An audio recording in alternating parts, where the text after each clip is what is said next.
Zé Maria também. Eu estava aqui, faltam 15 minutos para eu sair para um novo encontro, né, aqui em Osaka. E daí rapidamente na internet entrou vocês aqui que estavam ao vivo. Daí me lembrei de vocês, de bons momentos com todos vocês, já tive no passado.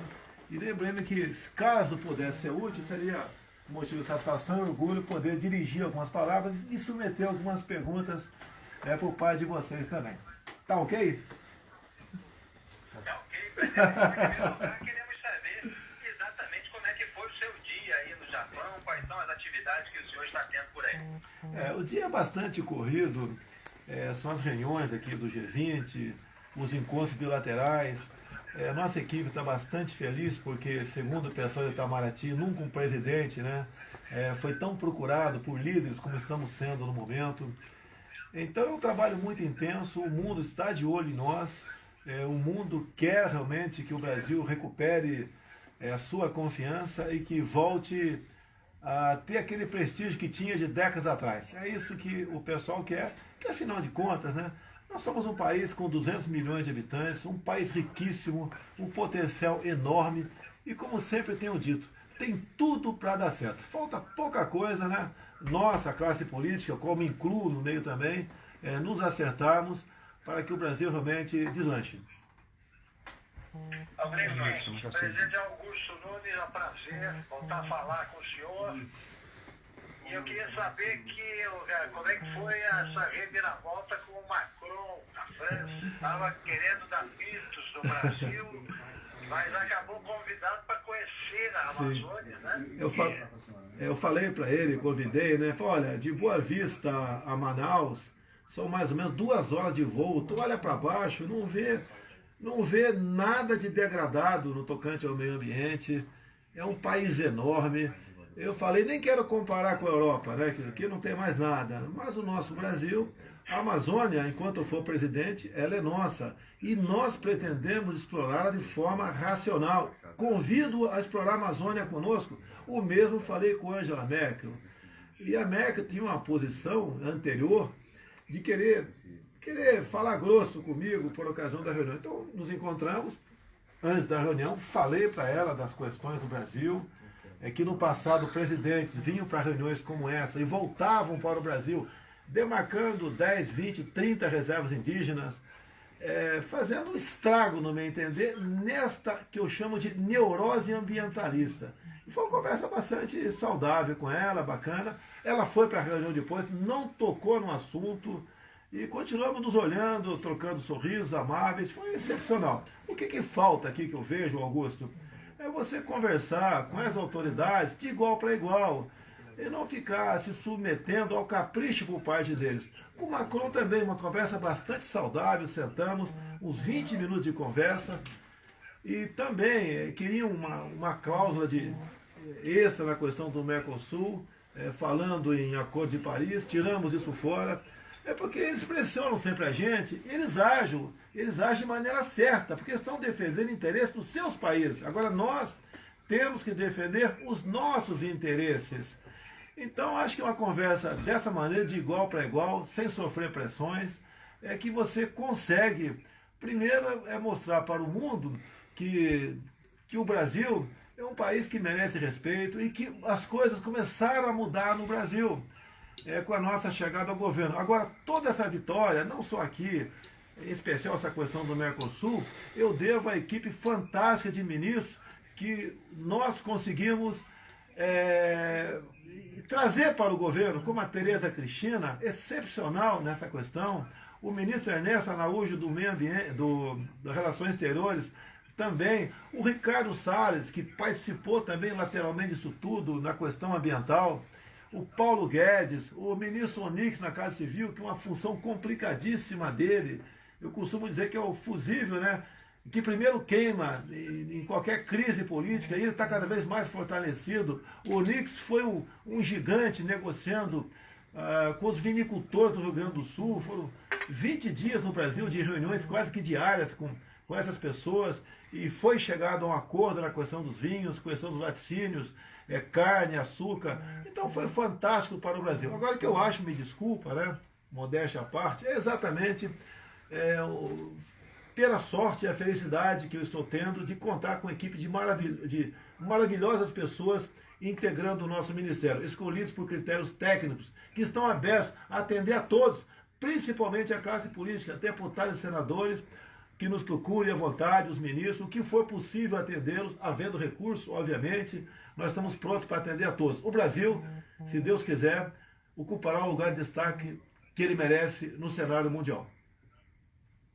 José Maria Trindade de Brasília tem uma pergunta para o senhor, presidente. Diga, Zé. Presidente, eu queria dizer que foi um bom acordo esse, que o Mercosul e a União Econômica Europeia abriu o mercado para os brasileiros, mas aqui tem alguns problemas. O senhor já analisou a situação do ministro do Turismo, Marcelo Álvaro Antônio, e por outro lado também, presidente, o que acontece é o seguinte: o Congresso aprovou mudanças naquela lei das 10 medidas de combate à corrupção. O senhor vai dar a última palavra. Sanciona ou veto?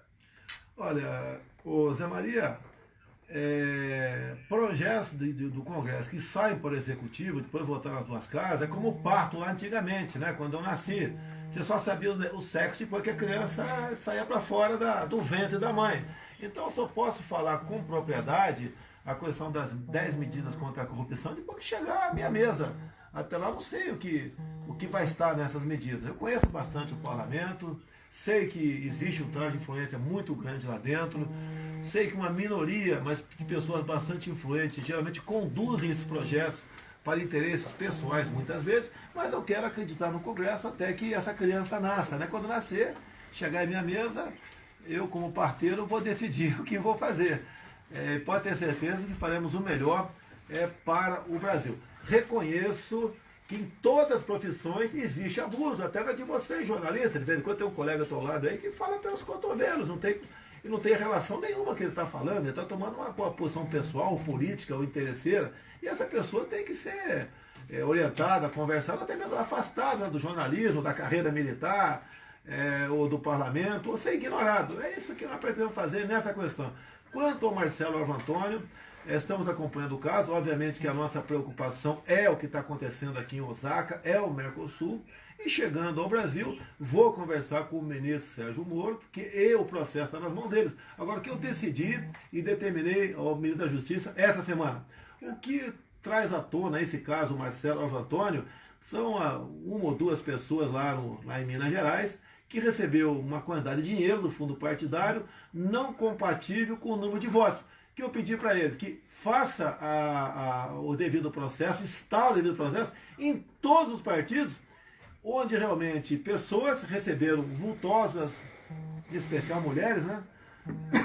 Vultosos recursos do fundo partidário e tiveram uma ínfima votação. Existe em quase todos os partidos gente dessa maneira. Agora, o que não pode é simplesmente atirar em cima do PSL. Se tiver algo de concreto, algo de substancioso contra o Marcelo Álvaro Antônio, nós tomaremos a providência. Essa decisão, inclusive, eu tomei o ano passado, depois das eleições, quando conversei com o Sérgio Moro. Ele perguntou para mim, se qualquer investigação for para cima de ministros teu, qual vai ser seu procedimento? Vai tentar abafar ou vai deixar que o processo chegue ao fim? Eu falei, que o processo chegue ao fim. Estamos agindo dessa maneira. Agora, quero sim que amplie esse processo, né?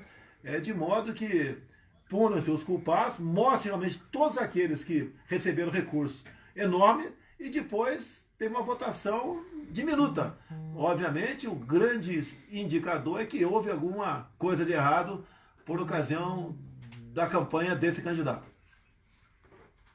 Agora, presidente, há manifestações marcadas em várias cidades do país, acho que mais de 130 já convocadas para esse domingo, em defesa do Sérgio Moro, em defesa da Lava Jato, do pacote anticrime, da reforma da Previdência, em reação principalmente ao vazamento das supostas mensagens atribuídas ao Sérgio Moro, então juiz da Lava Jato, e ao procurador Deltan Dallagnol. De tudo que saiu até agora, o senhor certamente foi informado, o senhor viu algo impróprio, qual é a sua posição a respeito disso e como o senhor vê a população reagindo a esse que está sendo chamado por esses grupos organizadores de ataque à Lava Jato? Olha só, a história diz que a população só é lembrada pela classe política por ocasião das eleições. A minha classe política, a nossa, a qual me incluo, não se acostumou a esse tipo de manifestação em períodos fora das campanhas. Então, elas são muito bem-vindas, eu dou os parabéns a esses patriotas.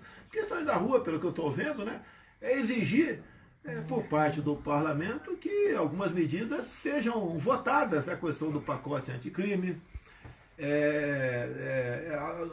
a questão da Previdência, entre outras, estão muito bem-vindos. Agora, você pode ver, a questão de vazamentos do telefone do Sérgio Moro, né, do Daltão Dallagnol. Olha só, o Felipe Moura Brasil, olha o meu caso, o telefone do Adélio, por uma ação da OAB, a Polícia Federal não pode entrar nele. Então nós não podemos saber com quem o Adélio conversou naqueles dias que antecederam o 6 de setembro do ano passado, onde ele tentou me matar. Que justiça é essa? Não quero generalizar a justiça brasileira. Mas olha só, quem está criticando aí, ou está tentando aí incriminar o Moro de uma forma ou de outra por esses vazamentos, que eu não vi nada demais naquilo, poderia fazer uma campanha também em cima da OAB. Que OAB é essa? Para que serve essa ordem dos advogados do Brasil? A não ser para defender quem está à margem da lei. Então é tudo muito complexo no Brasil. E eu digo, bem-vindo, parabéns aos manifestantes que se preparam para o dia 30 agora, né, exigir que o parlamento cumpra o seu papel. Essa manifestação poderia ser contra algo do meu governo também. Se eu tivesse me vendo atrapalhando alguma coisa, eu tomaria providência, porque eu tomando a providência, esvaziaria esse movimento. O parlamento pode fazer a mesma coisa, dar mais algum passo, né, que for possível nessas questões, que esvazia o movimento por si só. Augusto Nunes? Presidente, o senhor está satisfeito com o ritmo da votação da reforma da Previdência? A gente não quer nada muito rápido nem muito moroso. Poderia, já temos votado na comissão, poderia, no meu entender, também ter sido votado pelo menos em primeiro turno na Câmara. Mas quem dá esse ritmo, né, no caso, é o Rodrigo Maia, o presidente da Câmara, que nós sabemos que ele tem as suas dificuldades. Ele não é dono da Câmara, tem os partidos políticos que fazem pressão, defendendo interesses, às vezes legítimos, às vezes não.